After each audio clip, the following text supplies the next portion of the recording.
안녕하세요, 여러분. 바이에른 뮌헨 수비수 김민재가 9경기 연속 풀타임을 소화하면서도 안정적인 수비로 팀 수비진에서 유일하게 호평을 받았다. 뮌헨은 25일 한국 시간 튀르키예 이스탄불 람스 글로벌 스타디움에서 열린 2023-24 시즌 유럽 축구연맹 UEFA 챔피언스리그 조별리그 3차전 갈라타사라이와의 맞대결에서 3대1로 승리했다. 뮌헨은 조별리그 1차전 맨체스터 유나이티드와의 맞대결에서 4대3으로 승리했으며 지난 코펜하겐 원정에서도 승리를 챙겨 A조 1위로 올라섰었다. 이번 갈라타사라이와의 맞대결에서도 승리를 따내며 조별리그 첫 3경기에서 3승으로 선두 자리를 지켰다. 홈팀 갈라타사라이는 4위 3릴로 나섰다. 페르난도 무슬레라가 골문을 지키고 수비진은 샤샤브이, 다빈손 산체스, 압둘케림 바르닥치, 카짐칸 카라타스가 자리했다. 중원은 3선에 루카스 토레이라와 킨 아이한이 자리했고 2선에는 테테, 케렘 아크티르크올루, 윌프리드 자하가 출전해 최전방 공격수 마우로 이카르디를 바쳤다. 원정팀 뮌헨은 4-2-3-1 포메이션을 내세웠다. 토마스 투헬 감독은 스벤 울라이히에게 골키퍼 장갑을 맡겼다. 백사는 알폰소 데이비스, 김민재, 마테이스 더리흐트, 누사이르 마즈라위가 구성했다. 3선은 요주아 키미히와 콜라트 라이머가 지켰다. 2선엔 킹슬리 코망, 자말 무시알라, 르로이 자네가 출전했다. 최전방 원톱 자리엔 해리 케인이 이름을 올렸다. 경기 초반 흐름은 뮌헨에게 좋지 못했다. 전반 4분 이카르디가 박스 안에서 김민재를 앞에 두고도 오른발 슈팅으로 골문을 노렸지만 골대를 벗어났다. 전반 7분에는 부이가 올린 크로스를 아크티르크올루가 놨고 빠른 슈팅으로 뮌헨 골문 구석을 찌르는 듯 했지만 울라이히에게 쉽게 잡혔다. 갈라타사라이의 공세가 거세게 이어지자 뮌헨 수비수들은 좀처럼 정신을 차리지 못했지만 김민재만큼은 침착하게 공격을 막았다. 김민재는 전반 7분 테테의 패스가 수비 뒷공간으로 뛰는 이카르디에게 향하자 곧바로 발을 뻗어 이를 끊어냈다. 뮌헨은 공세에 반격하며 선제골을 기록했다. 전반 8분 무시알라가 사네에게 전진 패스로 공격을 전개했고 페널티 박스 중앙으로 침투한 사네는 우측에 위치한 코망에게 공을 전달했다. 코망은 지체 없이 오른발 슈팅으로 갈라타사라이 골망을 흔들며 뮌헨의 리드를 안겼다.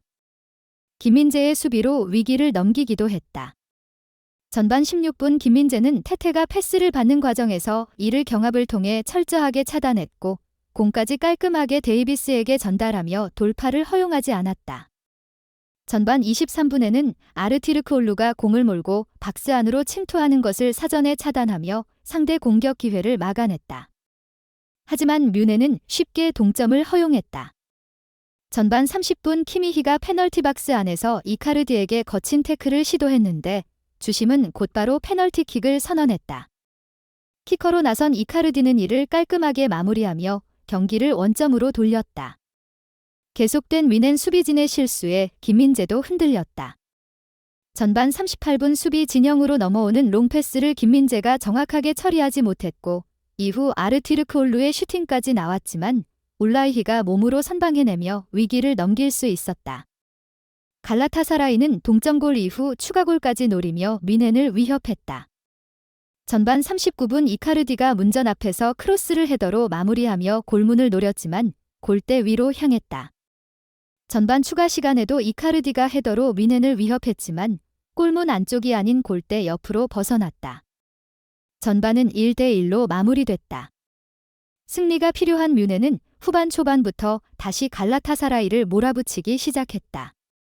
후반 5분 사네가 갈라타사라이 페널티 박스 안에서 상대 골문을 노렸지만 슈팅이 정확하지 못했다. 갈라타사라이도 반격했다. 후반 14분 메르텐스의 크로스를 토레이라가 헤더로 마무리했지만 골대 오른쪽으로 향했다. 뮌헨은 좋은 기회가 선방에 막혔다.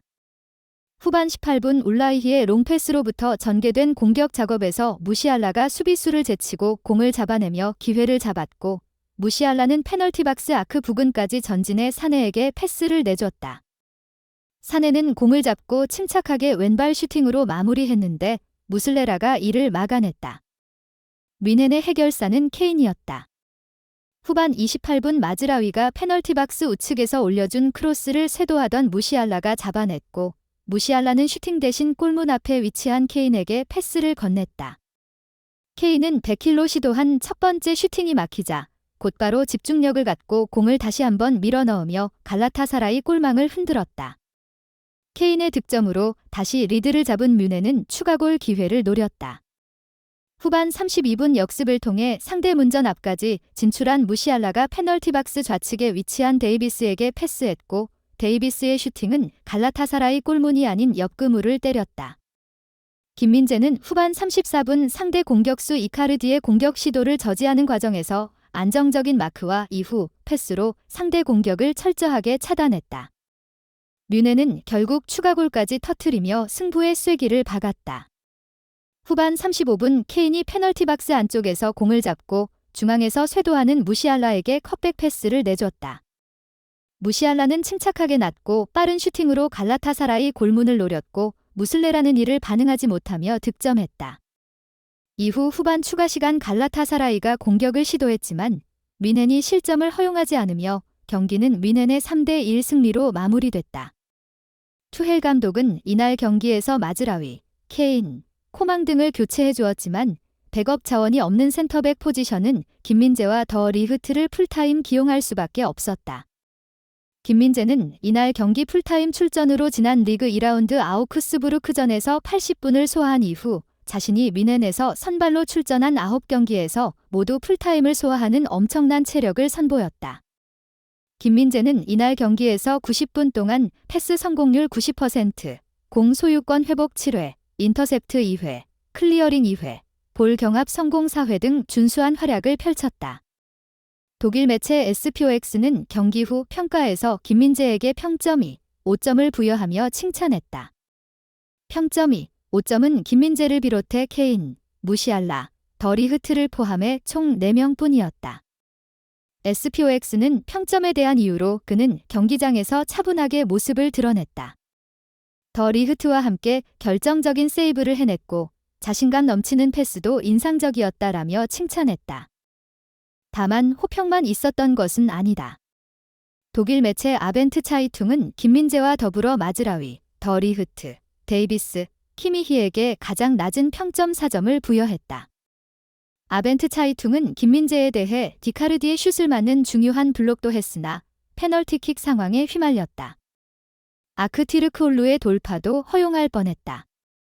더 잘할 수 있었다 라며 아쉬운 활약이었다고 평가했다. 아벤트 차이퉁은 파트너 더 리흐트에 대해서도 김민재와 함께 단단한 모습을 보여주지 못했다. 때로는 활동량도 부족했다라고 언급하기도 했다. 독일 매체 테체도 김민재와 더 리흐트, 마즈라위, 데이비스, 키미히, 라이머 등에게 평점 4점을 부여하며 가장 낮은 평가를 내렸다. 테체는 김민재에 대해 디카르디의 첫 번째 공격을 막아냈다. 흔들리는 뮌헨 수비진 중에서는 가장 안정적인 선수 중 한 명이었다. 김민재가 키미히와 함께 페널티킥을 허용했다는 사실은 쓰라린 일이며 그 후 그는 더 많이 노력했다라며 약간의 아쉬움을 드러냈다. 평점도 아쉬웠다. 축구 통계 매체 풋몹은 김민재에게 7, 3점을 부여했는데 이는 선발로 출전한 선수 중 가장 낮은 수치였다. 또 다른 축구 통계 매체 소파스코어에서는 조금 더 좋은 평가를 받았다. 소파스코어는 김민재에게 평점 7, 1점을 부여했는데 이는 7, 0점을 받은 데이비스, 더 리흐트, 울라이히 다음으로 낮은 수치였다. 한편 김민재는 엇갈린 평가에도 불구하고 뮌헨 수비진에서 계속해서 풀타임 출전과 함께 막중한 책임이 불가피해 보인다. 더 리흐트와 우파메카노가 꾸준히 부상 문제를 겪고 있기 때문이다. 더 리흐트는 지난 보훈전 부상 이후 10월 A매치 기간 회복 과정을 거쳐 팀에 복귀했지만 아직까지 100% 컨디션이라고 보기 어렵다. 우파메카노의 경우 독일 매체들이 이미 보고된 바와 같이 우파메카노는 또다시 부상을 입었다.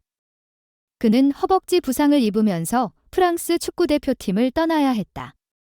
우파메카노는 최소한 오는 22일 마인츠와의 2023-24 시즌 독일 분데스리가 8라운드에서 출전하지 못할 것이 분명해졌다.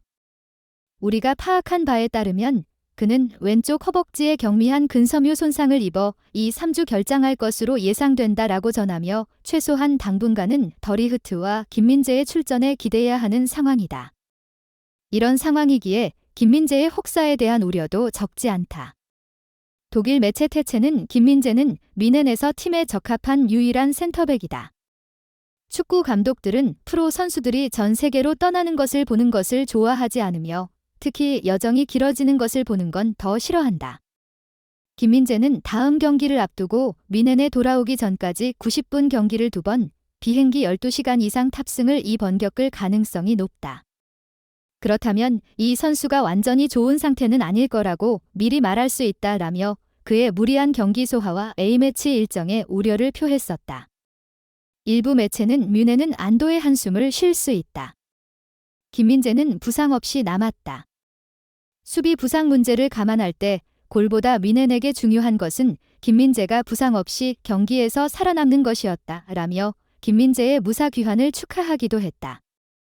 김민재도 혹사 논란에 대해 지난 베트남전 이후 인터뷰를 통해 못 뛰어서 힘든 거보다 많이 뛰어서 힘든 게 낫다고 생각한다라며 지금 선수들도 다 힘든 상황 속에서 뛰면서 힘들고 작년에도 나폴리에서 왔다 갔다 하면서 경기를 많이 뛰어서 어떻게 관리해야 하는지도 잘 알고 있다라며 현재 상황에 만족하고 잘 관리하고 있다고 밝혀 팬들을 안심시키기도 했다. 팀 동료들의 잦은 부상 이탈과 엄청난 일정 소화에도 꾸준히 경기력을 유지하기 위해 노력 중인 김민재가 올 시즌 막판까지 계속해서 활약할 수 있을지에도 관심이 쏠릴 전망이다. 오늘의 경기는 바이에른 뮌헨이 갈라타사라이를 3대1로 이기며 조별리그에서의 선두 자리를 지켰습니다. 특히 바이에른 뮌헨의 김민재 선수의 뛰어난 수비 능력이 눈에 띄었습니다. 여러분과 함께 다음 경기의 소식도 기대하며 그때까지 안녕히 계세요.